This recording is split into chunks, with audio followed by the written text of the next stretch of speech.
To understand majoritarianism and accommodation better, let us take the case of two countries, Sri Lanka and Belgium. Sri Lanka, with its varied population of 2 crores, is an island country. It has 74% of Sinhala-speaking people who comprise mostly of Buddhists. Out of the remaining population, 18% speak Tamil. This group can be further subdivided into Indian Tamils, who form 5%, and Sri Lankan Tamils, who comprise 13% and are concentrated in the north and east of the country. The Indian Tamils are the descendants of migrant Indian workers who were plantation workers in Sri Lanka. These 18% Tamilians include both Hindus and Muslims. Christians make up the remaining 7% of the population. Sri Lanka used the idea of majoritarianism to handle this cultural diversity. After gaining independence in 1948, the Sinhalese majority attempted to remodel Sri Lanka as a Sinhalese nation-state. In 1956, the Official Language Act, popularly known as the Sinhala Only Act, was enacted. Special policies supporting the Sinhala aspirants for university and government posts were created. Buddhism was made the national religion. These moves augmented a sense of separation in Sri Lankan Tamils, and they felt they were denied political and social equality. Thus, the Sri Lankan Tamils began an upheaval with the objectives of acknowledging Tamil as an official language and to bring about social and political equality and regional sovereignty. By the 1980s, this upheaval grew into a demand for free Tamil Eelam, or state, in northern and eastern parts of the country. This led to a prolonged civil war, causing widespread disorder and extreme hindrance to the development of Sri Lanka. Let us now see how Belgium handled diversity. Belgium is located in northwest Europe. It shares its borders with the Netherlands, France, Luxembourg, and Germany.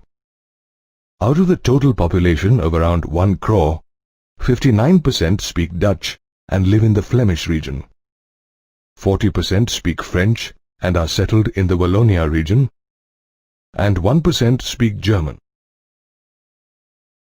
In contrast, the capital city of Brussels has 80% French-speaking people, and the remaining 20% speak Dutch.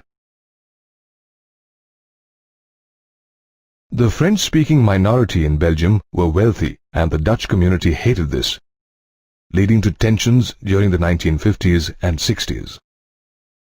This friction was highest in Brussels, where the Dutch-speaking community was a minority. Unlike Sri Lanka, Belgium took up the approach of accommodation. The number of Dutch and French-speaking ministers were made equal in the central government. A separate government was established in the capital city of Brussels, with equal representation of French and Dutch-speaking people, under the condition that neither of them could take a unilateral decision. Powers were shared with the state government, which was considered as equal to the central government. A third government, called the community government, elected by community members, dealt with the cultural, educational, and language-associated concerns of the community. The accommodation approach might look difficult, but has been successful in evading linguistic differences within the country. Did you know that the European Union has selected Brussels as its headquarters? This is to highlight the importance of accommodating many communities with various cultures and languages under one body. Thus, Belgium gave regard to the feelings of cultural differences, while Sri Lanka forced its domination over the minority class. Belgium ensured stability through its policy of accommodation, while in Sri Lanka, majoritarianism, even today, continues to be a threat to its unity and growth. Power sharing is always desirable as it lessens conflicts, ensures stability and unity, and enhances citizens' participation. There are two major reasons that make power sharing in a democracy desirable. These are prudential and moral. The first reason of power sharing is prudential, where the constancy of political order is increased by reducing the clashes between social groups. For example, as we studied in the earlier module, Belgium prudently applied the policy of accommodation to ensure stability amongst various culture groups. Did you know that the violent crisis that had paralyzed the African country of Zimbabwe in recent years was brought to an end by a prudent power-sharing deal between the president of the country and his political rivals? They formed a coalition to bring an end to the crisis. The second reason is moral, which emphasizes that the very act of power-sharing is valuable. It forms the basis of democracy. In a democracy, power sharing is important not only to those on whom it is exercised, but also to those who exercise it.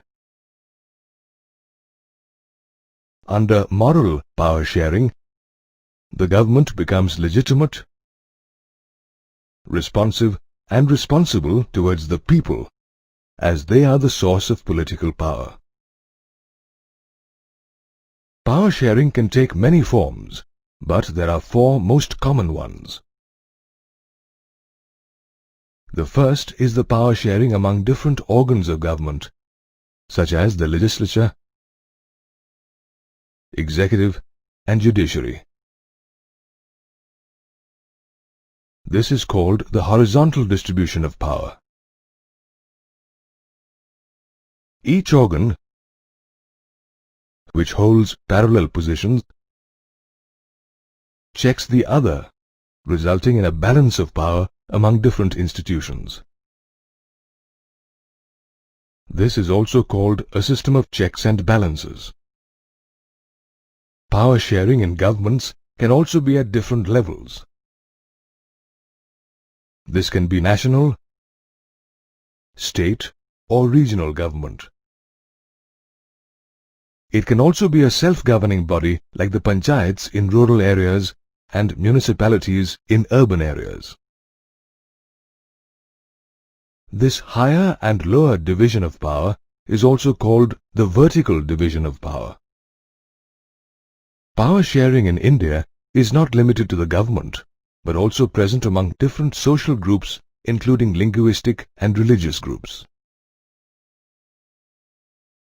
In our country, many alienated groups are given reservations in the government. Under these reservations, minority and socially weaker sections are accommodated. Women are also represented accordingly. The reserved constituencies in India is an example of this form. Power sharing is also common among political parties, pressure groups, and movements. When a party fails to get a majority in the legislature, different parties come together to form a coalition government and share power. The UPA government, elected in 2009, headed by Dr. Manmohan Singh, was a result of a coalition of different political parties. In addition, pressure and interest groups, directly or indirectly, influence the government in the decision-making process. Traders, farmers, and industrial workers also can form special interest groups. They have a share in the power by participating in governmental committees or affecting policies through movements.